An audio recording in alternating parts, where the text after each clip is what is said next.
What is up, guys, and welcome back to another episode of the What the Fuck Gym Talk podcast. We have another video podcast coming at you today.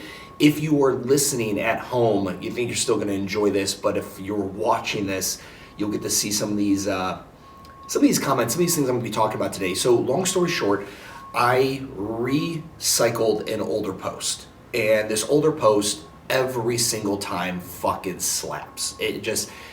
It stirs the pot a ton, and it's not while I post it, but I do like to post things that are going to cause owners who I believe know they're full of shit, but they don't want to openly admit it, but they will openly, like, they'll go to, the post on Facebook, which who the fuck is still on Facebook? And they will go ahead and argue it to the fucking death. Because there's this bit of truth that they are running from, that they're so fucking scared of, that I've exposed, and they don't like that, right? So there's like this anger, this volatility in response, and I want to share it with you today because I want to just give more context to this, and I think this is going to be entertaining and educational for you guys. So this is the post right here. Essentially, it just said, stop asking members to help you move your equipment into the new building, okay? The copy of it, and here's it in essence. Think about how fucking stupid this is an application. Please help me move all the equipment into my newly leased building because I don't want to pay a few $1,000s to hire movers. But please don't get emotional and upset when I increase rates, change the programming, or adjust the class schedule. Listen, gym owners, I understand, and hell, I even pulled this once. When I owned CrossFit South End and it relocated from its first to the second facility, I asked my members to help, and they showed up. They were great. They spent their entire Sunday hauling equipment to our new spot, which is about maybe 50, 75 yards away, and we made a workout out of it. I bought beer and food, and one member, he even brought a box truck from the company he owned. I mean, it was great. I mean, like, the community was awesome, and they were helping me out in my time of need. But I was a naive business owner back then. This was 2012. I didn't realize the psychological impact that this played in blurring the line between my professional relationship, which should always be the priority, being a professional, transactional relationship first, and my personal relationship, the thing that we layer on top of it, with these members. I was blurring those lines horribly. And let's be honest, the only reason we ask our members to help is because we're too cheap to run down to the Home Depot, find Raul and his 9 buddies, and pay them $2,000 for a day's worth of work. Like, any one of us could do that, but we're too cheap to do it. And we either, cheap is essentially a mechanism of I have the money, I don't want to spend it, so cheap is probably not maybe the best word. We don't have the funds. Now, I believe they're there. Like, it's not like the move, like it was Monday and then you woke up on Wednesday like, oh crap, I have to move. I didn't plan for this. No, fuckface, like, you knew you were going to move. You knew this was part of it. Like, you signed a lease, like, you knew this was a thing. Like, well, I bet my members will help. You sure as fuck didn't just sit there and be like, I'm going to do this all myself. I'm Superman and I'm going to do this all myself. No, you anticipated and hoped or planned for the members to help. And that, my friends, is where I have a problem. Let me continue with the copy of this post, though. That's the punchline. We break our initial responsibility to be a professional service provider and switch into community friendship mode when we need something, right? We're all good about being a business owner and a gym owner and running it on our rules. When a member, does this wrong, or we get upset with a member about that, or they're doing something to negatively impact the client experience of another member.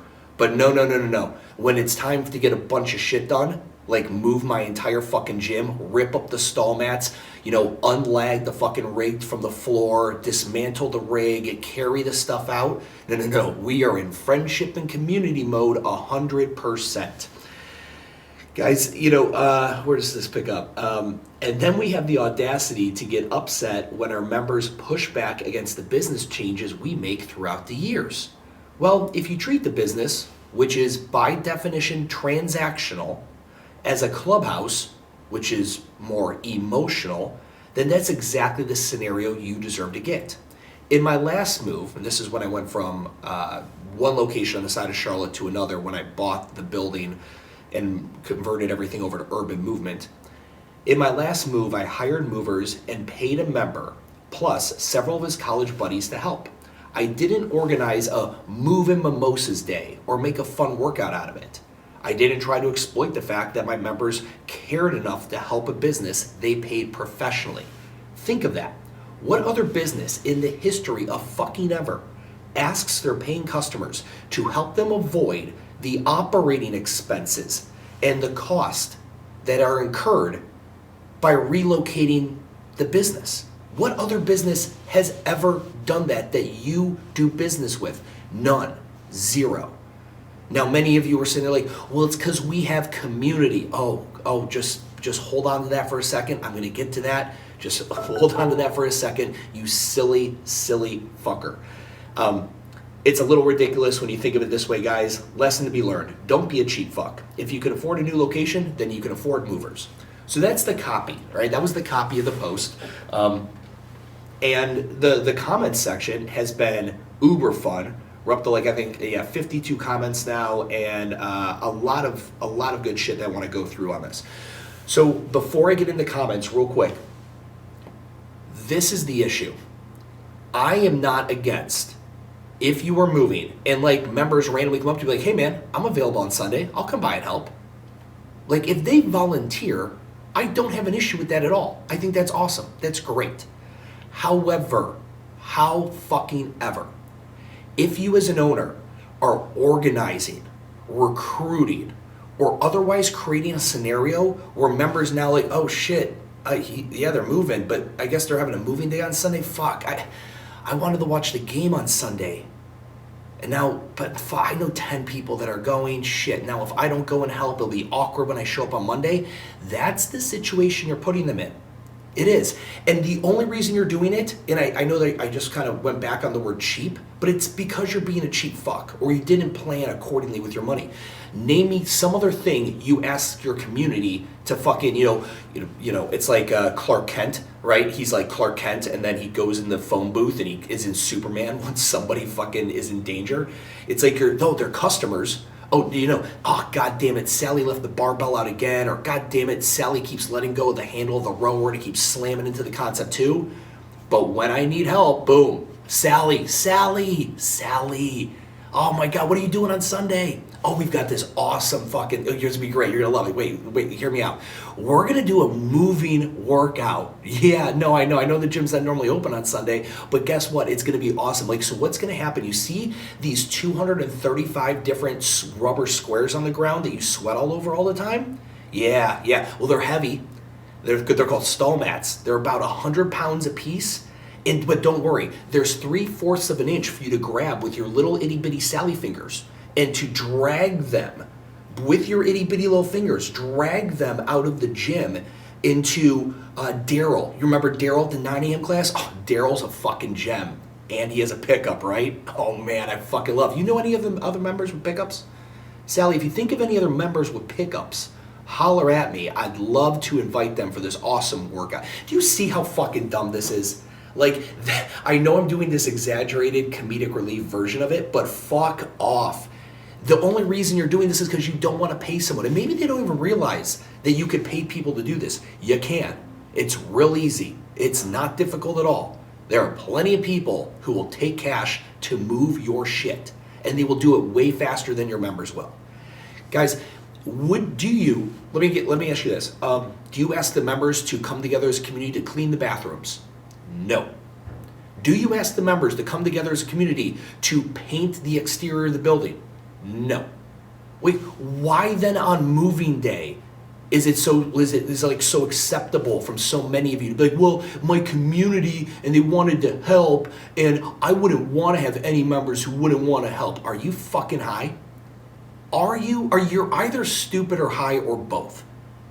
Why in the world, if I come to the gym, I pay my money, I come in, you give me a great service, why is there an obligation beyond that? And why are you now gonna fucking try to guilt me into a community event so you can avoid operating expense costs that should be incurred by a business that is fucking relocating? It's just part of the deal. Like, I understand moving's expensive. I know, guys, I get it. You got your security deposit at the next location, all this, and we're adding up the money. You're like, I don't have it. And that's the only fucking reason you're doing this community bullshit. You're having a members moving day. Moving in mimosas, right? I'll have a pizza party. Like, great, thanks. I fucking can't wait to waste my goddamn Sunday. I get 2 days off, gym owner, and now I gotta waste my goddamn Sunday breaking my back, pulling out your stall mats and losing the nuts and bolts and washers of your rig, which you're gonna get pissed off at me for later, so to help you fucking avoid $2,000 to $3,000 of fucking OpEx. Drives me up a wall. But let's get into some of these gems of comments on here, and I just want to talk about some of them. Funny enough, one of my former Urban Movement members commented on this. And she goes, my new gym, her name is Ashley Krivna, she's dope. She goes, my new gym has a revive day where they ask members to come in and clean. They do not clean regularly and charge an insane amount. A revive day. We should all start doing that at our gyms, right? Because we have community. Why pay employees when you have such awesome community members, right? Oh my God. All right. So, there's a lot of people who made really good, like they agreed with the statement and they backed it up. But those aren't as entertaining to read, but I appreciate them 100%. A lot of people here are completely on board with me. So here we go. I'm going to go with this. There's someone, and she follows my stuff a lot, and she generally always engages, and I greatly, greatly appreciate her engagement. And I'm calling people's names out only because they're on the internet, right? Like they're in the Facebook comments. I'm not calling them out to be a dick, but it's like anyone could go see who said what. So anyway, there's a good post here from Kaylee Suiters. And Kaylee Suiters is the CEO of the Resilience Project at CrossFit Solace. And Kaylee says, I agree with almost everything you say, Stu, but on this one I have to push back. I actually think you do your community a favor by asking them to help out from time to time. I could easily hire this stuff out and sometimes do, but allowing them to help out and give back is part of the journey that combats the narcissistic athlete, in my opinion. And here's the deal. I love, number one, differences of opinion. I think it's the only reason we have anything valuable in this world is because two people saw the world differently. So when someone like Kaylee makes a statement like that and we're able to have a conversation, I greatly appreciate it. Kaylee, I appreciate you. My disagreement with this comes from the fact that asking your members to participate from time to time, I mean, what does that look like time to time? Like, are you, spring cleaning, having them come in and volunteer? Like when you want to rearrange the gym, are you having them come in and volunteer? Or is it just like every 3 to 5 years when a lease ends and you have to relocate? Because that's not really time to time. And doing community events, yes, I think you should do that fucking almost every 4 to 6 weeks. But like something labor, is that fun? Is it fun to get everyone together and take apart a rig? Is it fun to have to move thousands and thousands of pounds of free weights and flooring? Is it fun to have to like get up on a giant ladder and take down ropes and flags or whatever the fuck else you were hanging from the trusses of your warehouse? It's not fun. That's not how you want to spend time with members. Now, hey, you all get together and do a 5K and then go get brunch afterwards. That's a lot of fun. But this isn't fun. This is dog shit labor. This is not fun for anyone. It truly is not. Like, this is not an enjoyable thing. Now, I know things that suck can be enjoyable. Like, I will say, I, at my first location, another member helped me paint the gym. And we were in there late one night just drinking beers and painting and talking. It was a lot of fun. Painting is not bad, right? Like that's something I put in like, okay, maybe I could see like a paint day if people want to come in and help. And you got, you cook food and you got drinks and whatever. That could be somewhat enjoyable. Again, also, if you're profitable, pay a fucking painting company to do it because they'll do it right. Like me and my member, it was not right. It would look like dog shit. But that's what we were working with back in 2010, 2011, right? When I first started the business. But I don't see how movie is like, this is not a fun community event. And what you're doing, and other people commented on here, people, even pulled this out before I even did. They replied to Kaylee and they said, listen, What you're gonna do is every time you ask them to get involved in the business beyond the role of a customer, they now feel like they have ownership in it.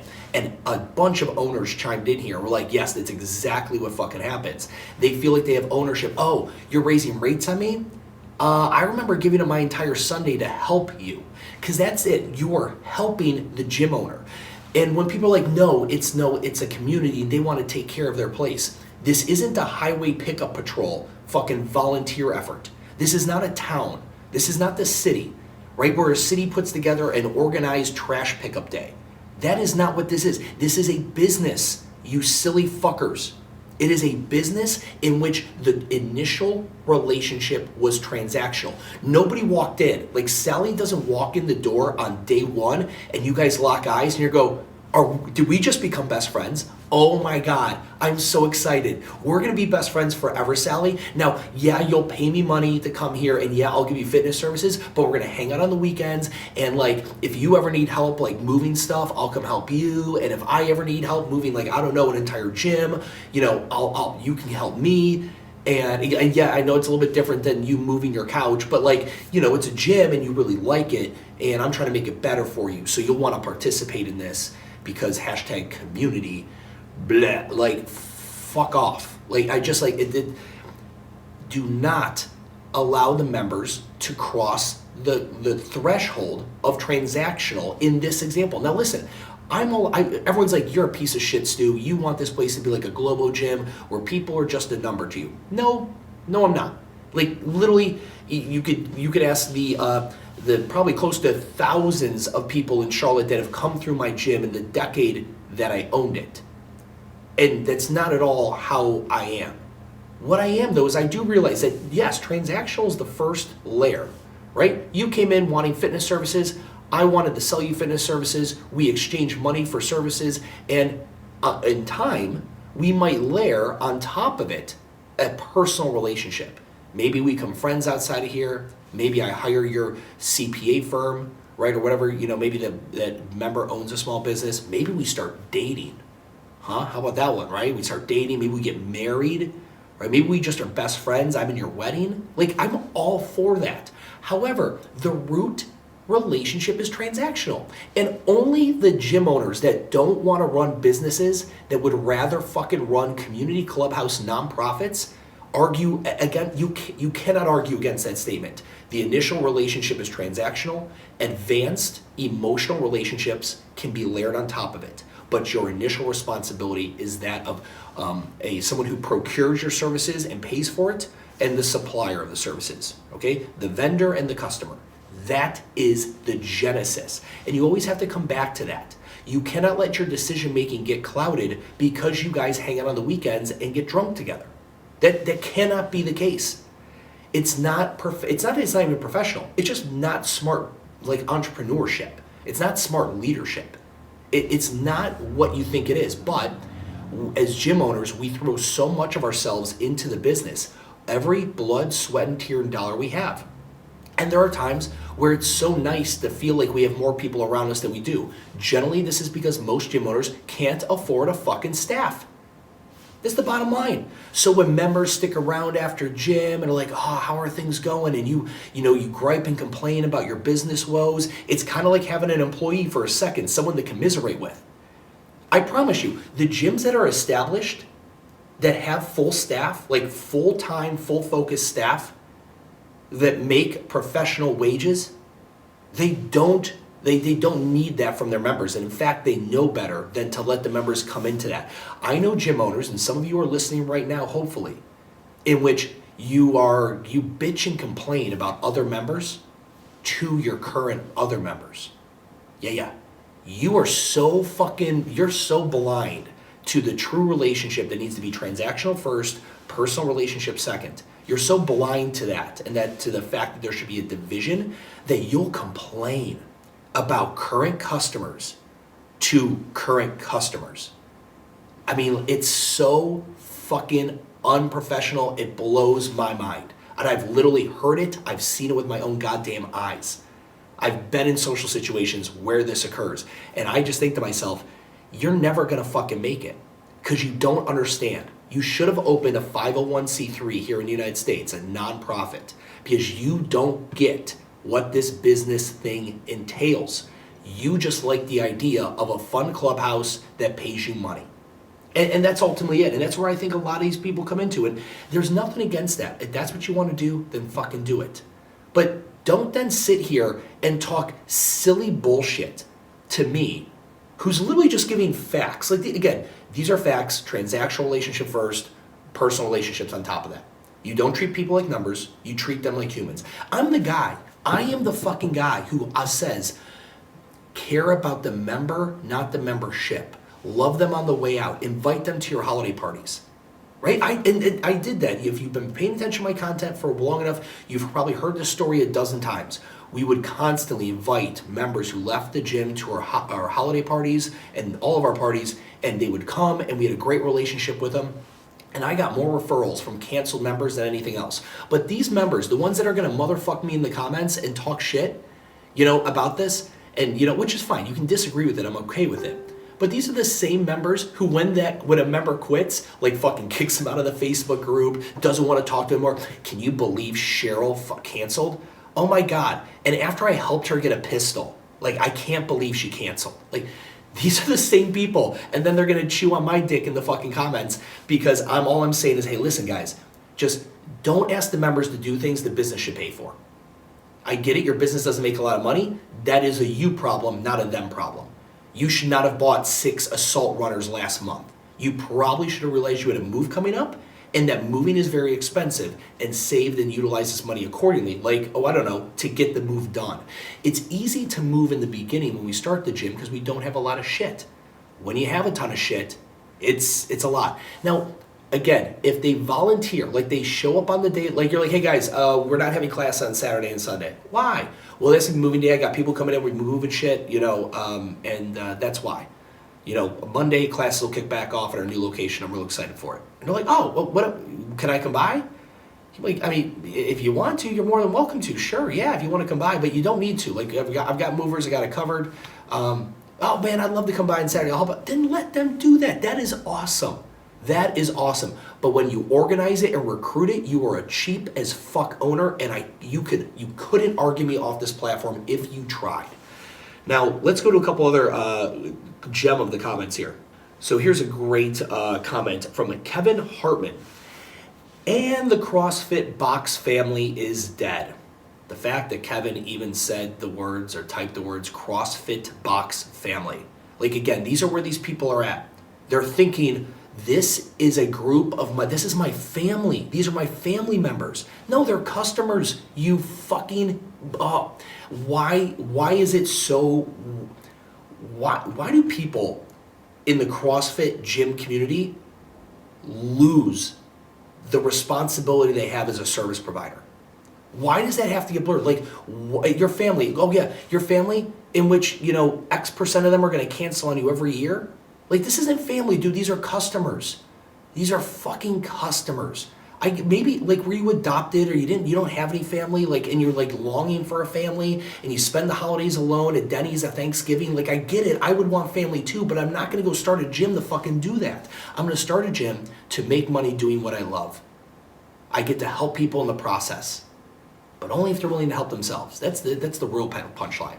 We talk all this shit like we change lives here. No, motherfucker, you create the opportunity for someone else to change your life. You actually don't change it. Those people have to get up, pay the membership, walk in the door, do the work every day. You provide the roadmaps, they've got to do the walk-in. Anyway, different rant. And the CrossFit box family is dead, according to Kevin Hartman. I can't imagine working out at a box where the owner doesn't want me to help out in order to maintain his, quote, transactional relationship with me. I can have a transactional relationship at 24-hour fitness. CrossFit Gym is about community. And he didn't even capitalize the F in CrossFit. He must be reading that Morning Chalk Up article by Patrick. Anyway, so this guy is obviously, sounds like a customer.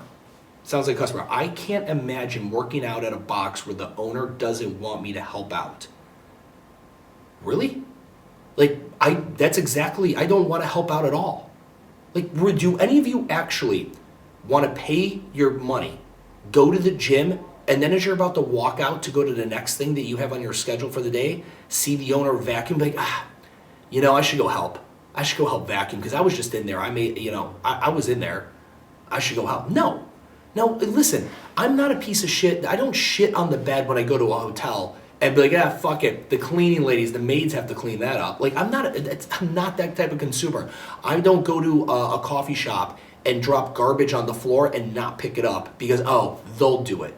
That's not the mentality.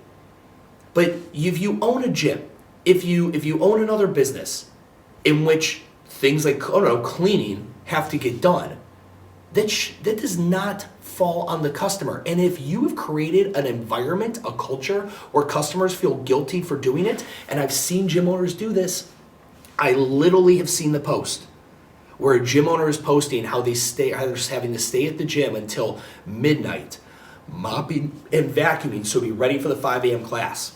And essentially what you're doing is, and they post it on their like business social media and their personal, you create this like pity fucking party. Because you know what you're saying, you know what you're doing? You're literally, tell me you're broke without telling me you're broke.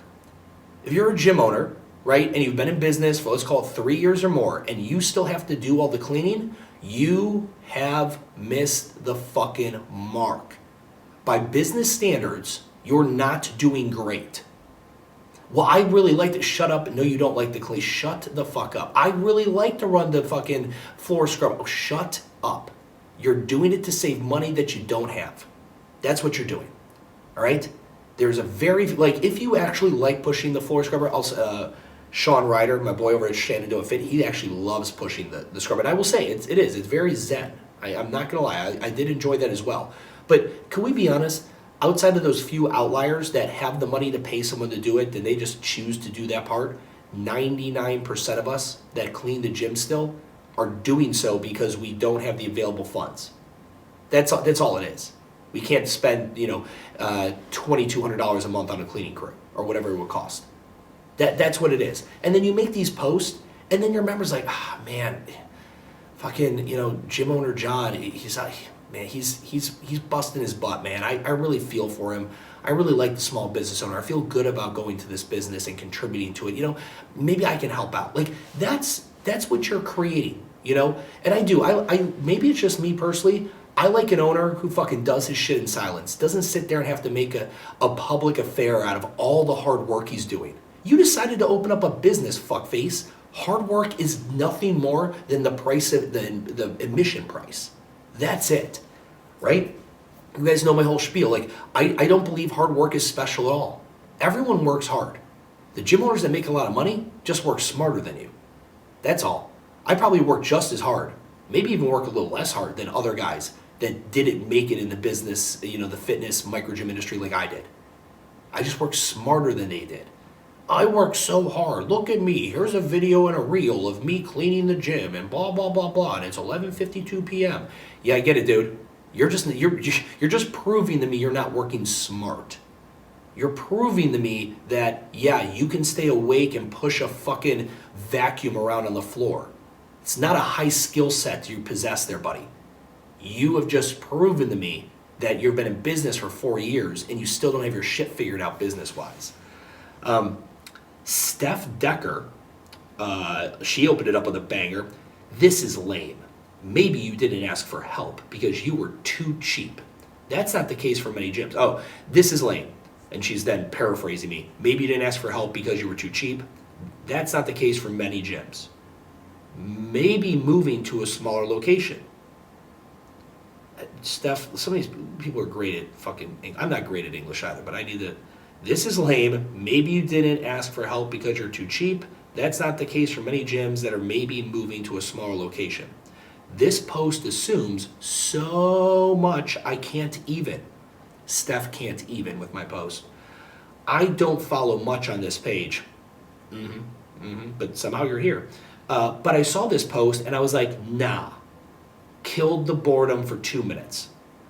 Steph, you are a fucking gem. So Steph didn't like this post. She thought it was lame. Here's just one thing. I can't really argue against Steph's thing except for the fact that when people make content at scale for thousands of, however many people, more than one, it's it's really hard for us to make really specific scenarios, right? I guess she's like, maybe they're moving to a smaller location. So does that make the move easier? Does that make anything I say any different? The location's bigger or smaller? I don't know. But Steph was like, nah. But I saw this post. It was like, nah, fuck this post. Fuck this what the fuck gym talk guy. All right, so there's some other ones in here. I don't want to keep going through this. There's some really good ones in here that are where people like Jessica Arling go, hey, Kaylee Suitors, I feel like giving back would be a community fundraiser. A diaper bash, feeding the homeless, buying school supplies, something to help bring humility within the community. Asking your members to help out moving or what have you is not giving back. Members pay for a service, which is to work out within your box. They pay for the facility, the coaching, etc. They shouldn't be expected to give back. Man, Jessica fucking gets it. Jessica Arrington. Where's Jessica Arrington out of? I want to give it a quick little some love. She's the manager of Wildcat CrossFit. Well, Jessica fucking gets it. And it sounds like, I'm not even sure she's the owner. She sounds like it says manager. So she gets it even at the employee level. Jessica's gonna have a good career. Sure, she's got a good head on her shoulders. Anyway, guys, that's all I've got for you on this. Please, if you have to move your gym, save some money up and do it professionally. You know what's a lot more fun? And again, this only comes from someone who's done this. It's a lot more fun to show up at 8 a.m. with a team of movers there. Everything's ready to go. You actually had printed out a flowchart and instructions as to what goes where, what gets picked up first, and how to get to the new location. You hand it to the person in charge of the moving crew. You then sit back, you have some coffee, you watch them do their thing, make sure they're not complete fucking idiots. Within 3 hours or so, that truck is loaded. It's now around 11 a.m., around noon. Sounds like brunch time to me. Go out and meet some of your members. Go out and have brunch with them. Go watch the football game. Go tailgate for a few hours. Go do something. Go work out with them out in a park. I don't know. Go do something like that. And then maybe you guys all swing by the new gym as those guys are moving it and installing the rig and putting it all together. And I know you're like, they won't do it. Yes, they will. Fucking you can swing. I promise you, and I'm not saying this to be racist, you're going to find 9 Mexicans at Home Depot that will work for, $2,000 for a day and buy them Subway sandwiches at lunch, and they will not only take the rig down, they will put it back up. They will not only carry all the stall mats out, they will line them up and cut them perfectly to the floor. Like, I swear to Christ, this is available to anybody who lives in any tier 2 and above city. Okay? Probably some tier 3s. I just don't know if you have like hardware stores like that. But there's literally crews of generally Hispanic descent. I'm not being racist, but most of them won't speak English. They're going to speak Spanish. There's going to be one dude in the crew who's got it down. And that's who you're going to talk to. That's who you'll negotiate the price with. And you go, $2,000. You move all my shit. I buy you Subway. And not just 6 inches. I'll get you fucking footlongs. Come with a bag of chips and a drink. What do you guys like to drink? And it'll probably be Coca-Cola. They fucking love Coca-Cola. And you go ahead and you got an entire thing done. You get to go spend the day with your family, your friends, your members, whatever the fuck it is. You can community it up while watching the game or getting a workout in at a park or doing whatever the fuck you want to do. Play with your kid. See your family. Hang out with your spouse. That's a novel idea. But no, you know what? Instead, I'm wrong. Fuck that. Don't spend $2,000 to get it done for you in a day. Burden a couple of your customers. Make them feel guilty to come and do it. And even if they don't feel guilty, even if they want to do it out of the goodness of their heart, right? Wouldn't you rather be like, listen, no, I got this. You spend the day with your family. Or no, I got this. And I appreciate that. Let's go grab lunch. I'd love to actually talk to you. I know we've always kind of, intermittently talked about setting up a meeting with your HR director at work about that corporate wellness program. Listen, I really appreciate you wanting to help, but I've got this covered already. Let me take you out to brunch, and let's talk about that a little more. Wouldn't that sound like a much better use of your fucking time? Anyway, #community. Until I talk to you guys in the next podcast, have a great fucking day.